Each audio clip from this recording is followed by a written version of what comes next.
성도 여러분, 안녕하세요. 오늘도 말씀으로 승리하는 저와 여러분들, 특별히 오늘부터 시작되는 골로새서 여행, 우리 신약성경의 12번째 책인데 이 골로새서 여행 위에도 하나님의 깊은 은혜가 함께하기를 주님의 이름으로 축원드립니다. 우리 매번 그랬듯이 우리 골로새서를 떠나기 전에 이 신약성경의 12번째 책인 골로새서가 신약성경 전체에서 어떤 위치에 있는가 한번 살펴봅시다. 신약성경은요 크게 네 부분으로 나눌 수 있습니다. 맨 앞에 예수님은 어떤 분인가, 예수님은 어떤 하나님의 나라 구원을 이 땅에 이루셨는가를 보여주는 사복음서, 그리고 그 예수님의 명령과 사명을 받은, 직접적으로 받은 사도들, 예수님의 제자들이 또 성령님의 인도하심을 통해 이 땅에 어떻게 교회를 만들어가고 복음의 역사를 만들어갔는가를 보여주는 신약성경의 유일한 역사서인 사도행전, 그리고 나서 각 바울을 포함한 또 여러 이 사도들의 교회를 위한, 성도들을 위한 서신서들이 있는 서신서들이 있고요. 마지막 네 번째는 그 모든 것들을 종합하는 하나님의 마지막 종말과 계시를 알려주는 요한계시록이 있습니다. 특별히 우리 그래서 사복음서로부터 신약성경이 시작되는데, 사복음서는요 하나님 나라의 완성을 이루신 예수 그리스도의 모습을 우리들에게 보여줍니다. 그러므로 예수님이 이 땅에 와서 십자가를 지시고 부활을 하시고 승천하시기까지 하나님 나라를 이 땅 가운데 펼치시는 예수님의 공생의 사역을 우리에게 네 가지 시선으로 직접적으로 알려주는 게 마태, 마가, 누가, 요한복음이지요. 앞서 말씀드렸듯 그래서 그 이후에는 신약성경의 유일한 역사서인 사도행전을 통해 예수님께서 펼치신 하나님 나라를 성령과 교회가 이어받은 그런 역사적인 모습들, 아직도 진행형인 그 역사를 보여줍니다. 그리고 나서 서신서가 나오는데요, 믿음의 지도자들이 교회 공동체와 또 믿는 우리 성도 개인에게 신앙에 도움을 주기 위해 써내려간 수많은 편지들이 있습니다. 우리 지금 계속 보고 있는데 로마서, 고린도전후서, 갈라디아서, 에베소서, 빌립보서까지 우리가 함께 봤고, 이제 신약성경의 12번째 책인 우리가 또 다른 서신서인 골로새서를 오늘부터 함께 보려고 합니다. 여러분 어제도 말씀드렸습니다만 골로새서는 그리스도인들을 오염시키는 이단 사상을 강력히 바로잡는 방법으로 예수님이 왜 그리스도이신가, 예수님이 왜 구원자 되시는가에 대한 기독론에 대한 깊은 책을 편지로 써주고, 그리고 그것에 대한 실천을 말해주는 게 바로 골로새서다. 우리가 그런 책, 이 서신서 중에 우리 골로새서가 그런 위치에 있음을 알고 우리가 함께 여행을 떠났으면 좋겠습니다. 자, 오늘은 골로새서 제일 첫 번째 시간 1-1의 시간입니다. 오늘 시작하는 이 부분이고요. 그래서 분량은 1장의 전반부인 1절에서 8절까지 오늘 함께 좀 보겠습니다. 제목을 짓자면 한 믿음, 한 소망, 한 사랑 안에서 열매를 맺어가는 공동체라고 제목을 지어보았습니다. 자, 그러면 우리 두 가지 맥을 짚어보면서 맥에 따라 내용과 주안점을 한번 나눠볼게요. 자, 첫 번째 맥. 자, 오늘 이 골로새서를 시작하면서 바울이 골로새 교회를 한 번도 직접 가보지 못했고 성도들을 만나보지도 못했음에도 불구하고 이 골로새 교회 성도들을 생각할 때마다 감사할 수밖에 없었던 이유를 한번 깊이 묵상해봤으면 좋겠습니다. 두 번째, 예수 그리스도의 사랑과 복음이 어떤 경로로 골로새까지 이르게 되었는지도, 그 바울은 그걸 또 어떻게 표현하는지도 오늘 깊이 살펴보면서 의미를 함께 나눠봤으면 좋겠습니다. 자, 이런 두 가지 맥을 짚으면서 오늘 내용과 주안점을 한번 나눠볼게요. 먼저 내용을 살펴봅시다. 오늘 골로새서 1장 전반부의 내용은 편지를 시작하는 부분입니다. 바울은 먼저 문안 인사로 이렇게 시작해요. 하나님의 뜻에 따라 그리스도 예수의 사도가 된 바울과 형제 디모데는 골로새에 있는 거룩하고 신실한 성도들에게 편지합니다. 우리 아버지 하나님의 은혜와 평안이 함께하기를 빕니다. 라고 되어 있는데요. 여기 지금 쉬운 성경 버전인데 이 버전은 잘 나타나 있지 않지만 바울은 먼저 자기가 예수 그리스도의 사도된 바울이라고 한 번도 보지 못한 골로새 성도들에게 소개하고, 그 이후로 나의 형제된 디모데와 함께 문안 인사하는데 그 편지를 받는, 인사를 받는 골로새 성도들도 신실한 형제들이라고 표현합니다. 한 번도 만나지도 못했던 자들을 형제애로 부르는 거죠. 이 의미들도 이따가 함께 좀 같이 깊게 나눠볼게요. 그 이후로 바울은 한 번도 보지 못했던 그 골로새 성도들의 이 사랑의 모습에 대해서, 그들의 믿음의 성장의 모습에 대해서 이렇게 감사합니다. 여러분을 위해 기도할 때마다 우리 주 예수 그리스도의 아버지 하나님께 감사드립니다. 그건 여러분이 예수 그리스도를 잘 믿고 모든 성도들을 사랑하고 있다는 소식을 들었기 때문입니다. 여러분의 이러한 믿음과 사랑은 하나님께서 여러분들을 위해 하늘에 예비해 두신 것에 대한 소망에서 나온 것이 아닙니까? 이 소망에 대해서는 처음 여러분이 복음을 받을 때 이미 들었던 것입니다. 복음이 전해지는 곳마다 하나님의 복이 더해지고 있습니다. 여러분 역시 복음을 받아들여 하나님의 은혜 가운데 이 진리를 깨닫고 지금도 그 은혜를 누리고 있습니다.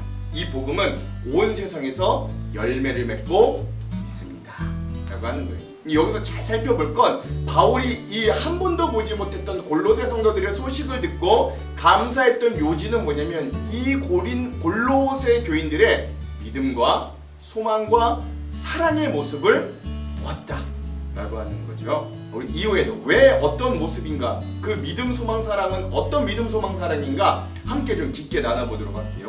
그 이후로 바울은 자기의 제자, 사랑하는 제자 에바브로를 통해 전해진 복음을 또 이렇게 말합니다. 여러분에게 이 복음을 전한 사람은 에바브라였습니다. 그는 우리와 함께 복음을 전하는 일꾼이며 그리스도의 신실한 종입니다. 여러분이 성령으로 받은 사랑을 이웃에게 베풀며 살아가고 있다는 소식도 그를 통해 들었습니다 라고 되어 있습니다.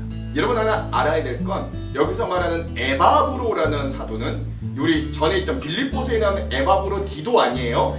에바브로라고 하는 교역자였는데 이 에바브로라고 하는 사람은 예전에 에베소 지역에서 바울을 만나 그 바울과 함께 두란노선에서 복음을 받아들인 그 예수님의 제자가 된 그리스도인이 된 사람이었고, 그런 그가 이 골로새 지역으로 가서 교회를 세웠던 것, 즉 이 에바브로가 바로 골로새 교회의 담임 목회자였던 것입니다. 개척 목회자였던 거죠. 즉 복음이 어떻게 가는가를 좀 잘 볼 필요가 있는데, 물론 이따 주안점에 깊게 보겠지만 예수 그리스도를 우리 도상에서 만난 바울이 예수님을 통해 직접적으로 변화를 얻고 복음을 받아들이죠. 그러면 그 바울이 여러 곳을 가다가 에베소에서 에바브로를 만나 그 예수에 대한 복음을 전수해 줍니다. 그랬더니 에바브로가 골로새 지역으로가 교회를 세워서 또 복음의 공동체가 이루어졌다는, 이 에바브로가 그 온전한 복음을 받아들여 온전한 복음을 이곳에 전해 너희 교회가 세워졌다.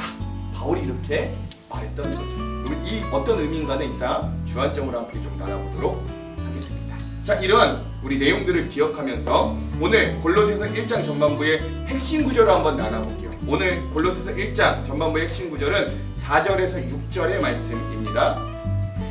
이는 그리스도 예수 안에 너희의 믿음과 모든 성도에 대한 사랑을 들었으며 너희를 위하여 하늘에 쌓아둔 소망으로 말미암음이니 곧 너희가 전에 복음 진리의 말씀을 들은 것이라. 이 복음이 이미 너희에게 이름에 너희가 듣고 참으로 하나님의 은혜를 깨달은 날부터 너희 중에서와 같이 또 온 천하에서도 열매를 맺어 자라나는 도다.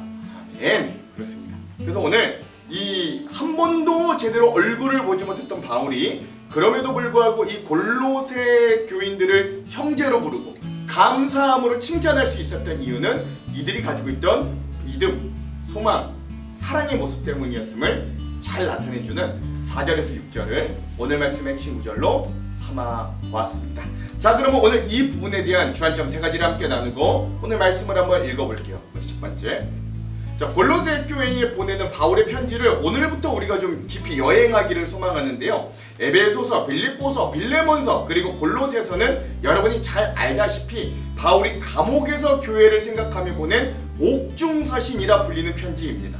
특별히 그래서 빌레몬서를 제외한 에베소서, 빌립보서, 그리고 골로새서는 모두 교회에 대한 좋은 묵상과 은혜를 우리에게 가르쳐주는, 즉 교회를 생각하며 바울이 편지를 썼던 것이에요. 특별히 골로새서의 배경이 되는 이 골로새 지역은 소아시아, 지금의 터키 서부 대륙의 리쿠스라고 하는 강 계곡에 위치한 도시였던 겁니다. 리쿠스강 계곡은 동서문물이 교차하는 교통과 무역의 중심지였다는 거예요. 또한 이 도시들은 화산과 지진으로 인해 재난을 겪었던 반면 또 화산으로 인한 비옥한 토질 때문에 굉장히 풍요로운 곳이었다고도 합니다. 재난과 풍요로움으로 인해 사람들은 두려움과 욕망이 뒤엉켜 잡다한 신들을 찾았고 우상 숭배를 했던 그런 도시들이기도 했죠. 도시 특성상 이단 사상과 철학들도 성행했습니다. 특이한 건 이 당시 로마와 함께 힘을 떨치던 수리아의 왕 안티오쿠스 3세가 이곳에 유대인 2,000명을 강제 이주시키기도 했던 것이라는 거예요. 이런 이유로 골로새 교회는 지역 특성상 세속의 문화의 영향을 굉장히 강하게 받을 수밖에 없었습니다. 그 와중에 바울의 동역자이자 제자인 에바브라가 이곳에 교회 공동체를 개척했는데 그 교회가 바로 골로새 교회였던 거예요. 이런 환경으로 인해 골로새 교회 성도들 중에는 예수 그리스도 한 분만으로 만족하지 못하고 우상숭배, 금욕주의, 율법주의, 영지주의 사상이 혼합된 골로새 지역의 아주 특유의 혼합주의적인 사상을 쫓는 그리스도인들이 있었습니다. 그래서 바울은 예수 그리스도는 본질상 하나님이시고 만물의 창조자이시고 만물을 보존하시는 분이심을 강조하고 복음의 소망에서 떠나지 말아야 됨을 강하게 권면하기 위해, 즉 예수님이 왜 그리스도이신가, 왜 그분만으로 구원이 가능한가를 강조한 그 기독론을 말하기 위해 편지를 썼던 거죠. 우리 어제 좀 깊이 나눴습니다. 또한 예수 그리스도가 구원자 되심을 다시 상기시키고 잘못된 풍조들을 막고자 하는 거예요. 오늘 본문은 책의 서두로 대부분의 바울 서신이 그렇듯 인사말과 바울의 감사 기도가 나타나는 부분인데요. 먼저 1절을 읽어볼게요. 하나님의 뜻으로 말미암아 그리스도 예수의 사도된 바울과 형제 디모데는 아멘. 그렇습니다. 바울은 골로새 교인들에게 자기를 하나님의 뜻으로 말미암은 그리스도 예수의 사도라고 스스로를 소개합니다. 바울은 자신을 개인적으로 알지 못하는 이 골로새 교인들로 하여금 자기가 전하는 말이 초대교회 당시에 활동하고 있는 유명한 사도들, 예루살렘의 사도들, 유명한 선교사 개인의 의견이 아니라 내가 지금 여러분에게 편지하고 있는 이 말은 예수 그리스도의 명령에 의한 것이라는 사실을 이해할 수 있도록 하기 위해 자기의 권위, 내 말의 권위가 예수로부터 온 난 그런 사도된 자다라고 밝혀두는 거예요. 그러니까 여기서 바울이 자신을 사도라고 하는 이유는 우리 예전에 다른 교회들에서 보였던 문제, 즉 바울의 사도의 권위를 인정하지 않았던 문제라기보다는 그 바울의 말이 예수 그리스도로부터 전해져 왔음을 알리는 간곡한 표현이자 또한 자신의 의지나 나의 공로로 말미암아 내가 사도된 게 아니라 전적으로 이 모든 게 하나님의 은혜로 말미암았다는 자기 고백을 내포하고 있기도 하는 거예요. 그리고 자신과 함께 동역하는 디모데를 형제 디모데도 문안한다, 인사한다 라고 소개하잖아요. 여기서 형제, 아델푸스라고 하는 단어는 연합을 뜻하는 아와 자궁을 뜻하는 델푸이스에서 유래한 단어로 같은 태에서 난 사람이라는 뜻입니다. 형제가 그렇죠. 즉 혈연으로 남남이었지만 예수 그리스도 안에서 영적인 형제 관계를 갖게 된 게 내가 디모데가 그런 사람인데 그만큼 나와 디모데, 여기서 여러분들에게 같이 인사하는 나와 디모데는 그런 영적으로 각별한 사이다라는 걸 이야기하고 있는 거예요. 그런데 놀라운 바울의 표현은 다시 한 번 더 골로새 교회 성도들을 향해 이렇게 나아갑니다. 2절 골로새에 있는 성도들 곧 그리스도 안에서 신실한 형제들에게 편지하노니 우리 아버지 하나님으로부터 은혜와 평강이 너희에게 있을지어다. 아멘. 그렇습니다. 사실 바울은 실제로 단 한 번도 골로새 교회 성도들의 얼굴과 공동체를 직접적으로 만나보지 못하였고 앞으로도 그럴 거예요. 그럼에도 불구하고 바울은 생면부지 이 골로새 교인들을 신실한 형제들이다 라고 표현하는 거예요. 이건 지금 자기와 함께 동역하는 디모데를 향해 나의 형제 디모데라고 표현했던 것과 거의 동급의 표현이라고 할 수 있는 것입니다. 오늘 우리는 어떻게 바울이 이렇게 한 번도 보지 못한 생면부지, 한 번도 직접 만나보지 못한 골로새 교회 성도들에게 거리낌 없이 형제의 마음으로 편지를 쓸 수 있었는지, 그리고 무엇이 그들에게 이렇게 사랑의 마음으로 다가가게 만들었는지를 이유들을 한번 좀 살펴보려고 하는 거예요. 자, 그럼 두 번째, 자 그렇다면 바울이 이 생면부지인 골로새 교인들을 디모데와 같은 거의 친형제급으로 여기는 이유가 뭘까요? 그 이유의 답이 다음 구절들에 이렇게 나타납니다. 3절에서 5절 우리가 너희를 위하여 기도할 때마다 하나님 곧 우리 주 예수 그리스도의 아버지께 감사하노라. 이는 그리스도 예수 안에 너희의 믿음과 모든 성도에 대한 사랑을 들었으며 너희를 위하여 하늘에 쌓아둔 소망으로 말미암음이니. 아멘. 그렇습니다. 5장은 전반부까지 읽었어요. 바울은 골로새 교회 성도들이 믿음과 사랑과 소망 안에서 견고히 서 있다는 소식을 전해 들었고, 그래서 하나님께 감사하며 너희들을 내 신실한 형제들로 대한다, 감사한다 라고 이야기해요. 특별히 골로새 교회 성도들은 예수 그리스도를 주라고 시인하는 믿음을 갖고 있었고, 이 믿음을 바탕으로 성도들을 향해 사랑하는 사랑의 실천을 가지고 있었습니다. 이 세상을 절대화하지 않고 하나님 나라를 대망하며 하늘에 쌓아둔 소망을 바탕으로 그 소망으로 살고 있었다는 소식이 들리는 거예요. 즉, 이 짧은 바울의 감사와 기도에 골로새 성도들의 믿음과 소망과 사랑이 잘 나타내 있는데, 다시 한번 정리하자면 여기에서의 믿음은 예수 그리스도를 믿는 믿음을 말하고, 예수님이 나의 구주라는 사실을 이들도 동질 나의 믿음과 여러분의 믿음이 같다는 거죠. 또 여기서 사랑은 모든 성도들을 품는 것 의미합니다. 하나님을 사랑하였다면 응당 그 이후에 관계하는 모든 성도와 이웃을 사랑하는 방향으로 나아가는 그 사랑이 또 바울과 골로새 사람들의 사랑에 맞았다는 겁니다. 그리고 마지막으로 골로새 교인들에게 보여진 소망은 우리의 시선을 현실에 안주하지 않게 하고 천국을 향하게 하는 영광스러운 마지막에 대한 소망, 이것이 바울의 소망과 골로새 교회 사람들의 소망이 함께 맞아떨어졌다는 거예요. 즉, 골로새 교회는 바울의 사랑하는 제자이자 복음의 동역자였던 에바브라에게 전수받은 이 복음의 진리 위에 바르게 서서 믿음의 진보를 믿음, 소망, 사랑 여러 측면에서 동시에 이루고 있었다는 거예요. 어느 하나만으로 신자의 삶이 완성되지 않는 거죠. 복음을 듣게 되면 그 복음이 우리의 삶의 전방위로 이렇게 역사하기 시작합니다. 믿음을 바탕으로 삶이 바뀌어 사랑의 실천이 나타나고, 그토록 내가 예전에 절대화했던 이 세상의 가치들을 이젠 내가 상대화하면서 하나님 나라의 도래를 소망하고 말씀을 믿고 따르는 삶의 선순환이 계속 일어났던 겁니다. 이처럼 그리스도인은 세상의 어떤 기준이 같아서 서로 형제와 자매로 인정하는 사람들이 아닌 거예요. 세상 기준이 맞아서 가깝다, 가족이다 인정한 사람이 아니라는 거죠. 그리스도인들은 같은 믿음의 경험, 그 안에서 서로 경험하는 깊은 사랑의 위로와 나눔, 그리고 같은 마지막 종착지를 바라보며 함께 걷는 같은 소망의 사람들이기 때문에 서로를 권속, 즉 돌아볼 권의 역글속, 즉 한 집안에서 거느리고 사는 식구라고 여기고 서로를 인정하고 사랑하며 공동체를 이뤄낼 수 있는 거죠. 그 마음으로 바울은 한 번 보지 못한 생면부지의 골로새 성도들을 신실한 나의 형제들, 너희들을 생각하고 너희들의 소식을 들을 때마다 감사한다 라고 할 수 있었던 겁니다. 오늘 우리 교회 공동체 안에 있는 성도들이 이렇게 서로를 형제자매로 부를 수 있었던 이 이유들이 어디에 있는가도 오늘 우리가 이 말씀을 읽으며 함께 잘 살펴보기를 바랍니다. 우리는 세상적인 배경과 인간적인 이력은 다 다르지만 우리가 가진 믿음과 소망과 사랑이 같은 한 곳 예수 그리스도를 바라보기에 서로를 온전히 받아들이고 이 교회라고 하는 한 공동체 안에 한 가족으로 인정함을 기억하시고, 이렇게 우리 교회 안에서 성도들이 서로를 생각할 때마다 감사가 넘치고 서로를 생각할 때마다 기쁨이 넘치며 서로를 사랑함으로 험악한 세상 속에서도 힘을 내고 일어서는 귀한 믿음의 형제자매들이 되기를 먼저 간절히 소망합니다. 바울은 제자이자 동역자인 에바브라의 방문을 통해서 골로새 성도들이 믿음으로 굳게 서 모든 성도에게 사랑을 베푼다는 소식을 듣고 내가 감사했다 라고까지 말합니다.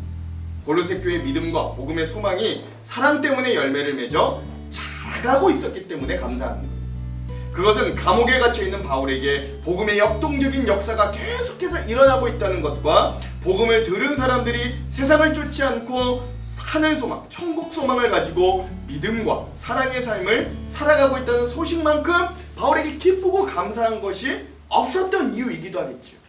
그리고 그 복음의 씨앗은 바로 사랑으로 성장시켰던 거예요. 예수 그리스도의 복음만이 그래서 진정한 소망이자 우리를 성장케 하는 사랑의 핵심이 된다. 오늘 우리 이것 또한 좀 알 수 있는 겁니다. 그래야 이 사랑의 복음만이 사람과 교회와 세상을 변화시킬 줄로 여러분 믿으시기 바랍니다. 한 실화를 나누고 싶어요. 사랑의 힘이 얼마나 큰지, 그리고 그 사랑이 어떠한 생명을 일으키는지에 대한 예화입니다. 2010년 호주에서 있었던 실화라고 합니다. 그곳에 쌍둥이 남매가 태어났습니다. 그런데 안타깝게도 이 쌍둥이 남매는 임신한 지 7개월이 채 안 된 채로 조산아로 태어났어요. 쌍둥이 남매 중에 딸은 곧 건강을 회복했지만 그 아들은 호흡곤란으로 의료진이 20분 동안이나 응급처치를 했습니다. 그러나 안타깝게도 호흡이 멈췄고 결국 그 멈춰버린 숨을 되돌릴 수가 없었던 거예요. 슬프게도 아기는 태어나자마자 사망 선고를 받았고 아기의 엄마는 의사로부터 아기를 살리지 못했다는 이야기를 들었습니다. 그럼에도 자식이 방금 낳은 아기를 결코 포기할 수 없었던 그 아기의 엄마는 슬퍼할 겨를도 없이 숨이 멎은 그 아기를 품에 안고 계속 어루만져 주었다고 해요. 마치 그 아기가 죽지 않을 것처럼 말입니다. 그런데 2시간이 지났을 때 아기에게 놀라운 변화가 일어났어요. 죽은 줄 알았던 그 아기가 팔다리를 움직이기 시작했던 겁니다. 그리고 엄마가 손가락에 젖을 묻혀서 아기의 입에 대니까 엄마의 손가락을 빨기 시작했고 점점 규칙적으로 그 아기가 숨을 쉬기 시작하더라는 거예요. 기적이 일어난 거죠. 아기는 잠시 후 눈을 뜨고 완전히 살아났습니다. 이미 숨이 멎었던 조산아가 어떻게 살아날 수 있었는가? 전문가들에 따르면 애정어린 신체 접촉은 옥시토신이라는 사랑의 호르몬을 분비시킨다고 해요. 그래서 밀수가들을 규칙적으로 마사지해주면 사망률이 크게 줄어들고 성장 속도가 오히려 빨라진다고 하죠. 아기들뿐만 아니라 노인들 매일 포옹을 하면 정신이 맑아지고 활력이 넘치게 된다는 실험 결과도 있다고 합니다. 신체 접촉이라는 사랑의 단순한 행동이 현대 의학도 포기한 생명을 살려내게 됩니다. 사랑이 그런 육체도 살려내는데 오늘 말씀에 보이는 골로새 교회와 에바브로 그리고 바울의 관계는 바로 이 예수 그리스도라고 하는 복음과 사랑이 서로 매개가 되어서 서로 사랑을 통해 생명을 살리고 그 생명을 풍성히 함으로 감사와 기쁨이 넘치는 관계로 잘 묘사되고 있다는 거죠. 그러니까 저는 우리 교회도 이런 사랑으로 서로 매만져주고 한 믿음으로 성장하고 한 소망으로 새 생명이 넘치는 귀한 은혜가 우리 공동체에도 이 골로새 여행을 하는 동안 우리에게 또 배움으로 은혜로 도전이 되므로 우리에게도 그런 사랑의 생명이 넘치기를 주님의 이름으로 축원드립니다. 자, 마지막 세 번째, 골로새 교회 성도들이 공통적으로 가지고 있던 이 믿음, 소망, 사랑의 근원은 뭘까요? 이에 대해 사도 바울은 다음과 같이 이렇게 밝힙니다. 5절의 후반부, 곧 너희가 전에 복음 진리의 말씀을 들은 것이라. 아멘. 골로새 교회 성도들이 한 믿음, 한 소망, 한 사랑을 품을 수 있었던 가장 핵심적인 요인은 바로 복음 때문이었습니다. 복음은 우리의 시선을 하늘의 소망을 두게 하고 믿음과 사랑을 실천하며 살아갈 수 있도록 하는 근원이 되어줍니다. 믿음은 들음에서, 들음은 그리스도의 말씀 곧 복음에서 비롯됩니다. 복음이 기쁜 소식인 건 복음은 값없이 주신 하나님의 은혜 때문인 거죠. 6절, 이 복음이 이미 너희에게 이름에 너희가 듣고 참으로 하나님의 은혜를 깨달은 날부터 너희 중에서와 같이 또한 온 천하에서도 열매를 맺어 자라는도다. 아멘. 그렇습니다. 신앙생활을 시작하면서 곧 하나님의 은혜를 깨닫는 날로부터 우리도 열매 맺는 삶을 시작했던 거예요. 순전한 마음으로 말씀 앞에 서서 세상이 주지 못하는 위로와 평안 가운데 살아가며 열매 맺는 삶을 복음을 받아들인 자는 지속하게 됩니다. 우리에게 있어서 삶의 열매는 구원의 조건이 아니라 구원의 결과로 맺는 결실인 거죠. 하나님의 사랑에 감격하는 성도들, 주님 앞에 그동안의 죄책의 짐을 내려놓은 사람들은 구원받는 기쁨을 바탕으로 하나님의 말씀을 따르는 삶을 살아가게 되는 것입니다. 그러므로 나의 신앙생활에 열매가 있다는 건 나에게 신앙의 성숙과 자라남이 있다는 반증이 되는 거고, 그래서 또 반대로 한편 나의 믿음 생활의 열매가 어느 순간부터 사라지기 시작했다는 말은 나의 신앙이 더 이상 자라남을 멈추고 도태되고 있다는 상황을 알려주기도 하는 말인 거예요. 이 사실을 꼭 여러분 기억해 주시기 바랍니다. 그러므로 사랑하는 성도 여러분, 우리의 믿음이 자라남으로 여전히 열매 맺는 삶을 살아가고 계십니까? 여전히 오늘 나에게 그리고 우리 공동체 안에 예수 그리스도로 말미암아 구원받은 감동과 기쁨이 감격이 넘쳐나고 있습니까? 나를 혼자 두지 않으시고 함께 하신 하나님의 은혜에 깊이 감사하고 있으십니까? 위의 물음에 모두 예라고 담대히 망설임 없이 대답할 수 있어야 되는 거예요. 오늘도 구원의 감격을 바탕으로 열매 맺는 삶을 이어가는 우리 모두가 되기를 먼저 주님의 이름으로 축원드립니다.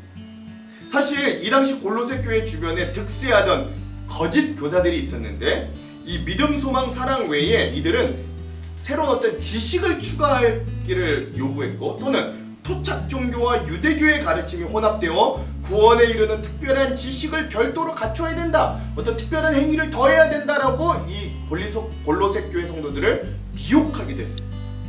그들은 하나님께 받아들여질 만한 특별한 지식이 있어야 된다고 주장했고, 예수 그리스도만이 유일한 구원이 아니라고 주장하기도 했습니다. 이곳에서 믿음과 소망과 사랑을 언급하는 바울의 목적이 바로 여기에 있는 거예요.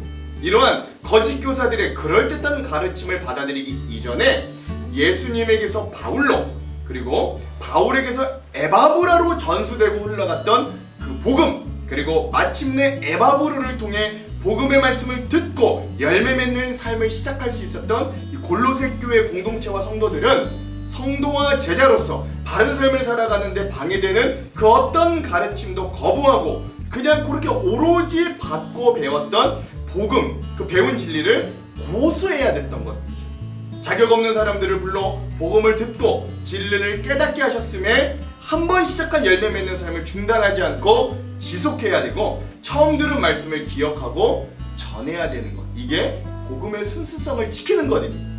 그러므로 바울은 그 유일한 복음을 온전히 전한 에바브라를 다시 한번 세워주고 그의 가르침에 유의하도록 골로새 교회 담임 목회자인 그에 대해 이렇게 소개하고 평가하죠. 7절에서 8절. 이와 같이 우리와 함께 종된 사랑하는 에바브라에게 너희가 배웠나니 그는 너희를 위한 그리스도의 신실한 일꾼이요 성령 안에서 너희 사랑을 우리에게 알린 자니라. 아멘. 에바브라가 에베소에서 바울을 만나 예수 그리스도에 대한 복음을 듣고 받아들여 회심한 다음 골로새 지역으로 돌아가 복음을 전했고, 골로새 교회가 그렇게 개척하게 되었습니다. 바울의 신실한 제자였던 이 에바브라는 그렇게 세워진 골로새 교회 이야기를 바울에게 전해줬을 거예요. 빌레몬서 1장 23절에 이 에바브라를 두고 바울은 나와 함께 갇힌 자라고 표현합니다. 이 말은 에바브라가 강제로 바울과 함께 감옥에 갇힌 건 아닌 듯해요. 오히려 그 에바브라가 자원해서 가택 연금 상태에 있는 바울과 함께 있다가 골로새로 돌아갔을 가능성이 많은 편이죠. 그는 이렇게 신실한 그리스도의 일꾼이 되었습니다.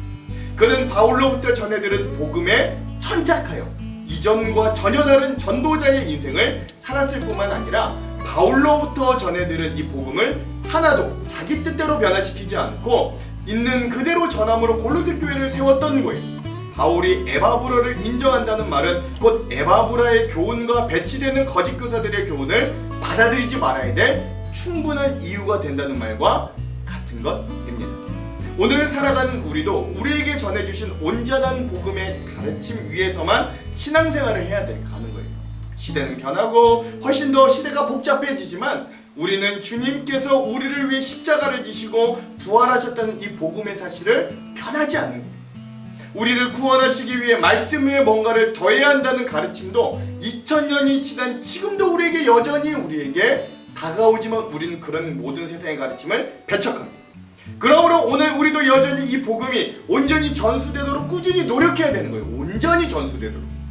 이 복음이 복음만으로 온전해지도록 여전히 복음을 열심히 알고 배우고 또한 후대와 다음 세대에게 전수해줘야 됩니다. 이러한 복음만이 온전히 전해지고 복음만이 온전히 전수되어 그 복음을 통해 서로 한 믿음, 한 소망, 한 사랑을 품고 성장할 수 있는 우리 귀한 교회가 우리 하안장로교회가 되기를 또한 주님의 이름으로 축원합니다. 기도할게요.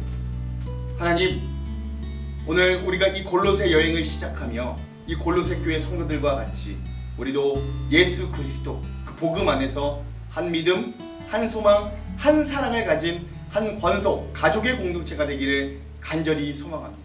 그 복음 안에 서로를 사랑하며 믿음으로 성장하는 귀한 소망을 품는 자들이 되기를 간절히 소망합니다. 오늘 이들이 바울에게 감사와 칭찬을 받은 것처럼 우리도 그 믿음을 붙들고 서로 하나 될 때 우리를 칭찬하시고 기뻐하시는 예수님의 모습을 발견하게 되는 귀한 공동체로 세워질 수 있도록 서로 한 믿음, 한 소망, 한 사랑을 가지고 세워주고 성장하는 귀한 공동체 될 수 있도록 말씀의 은혜를 더하여 주시옵소서. 예수님 이름으로 기도합니다. 아멘. 그럼 사랑하는 성도 여러분, 오늘 하루도 말씀으로 승리하십시오. 사랑하고 축복합니다. 화이팅! 골로새서 제1장.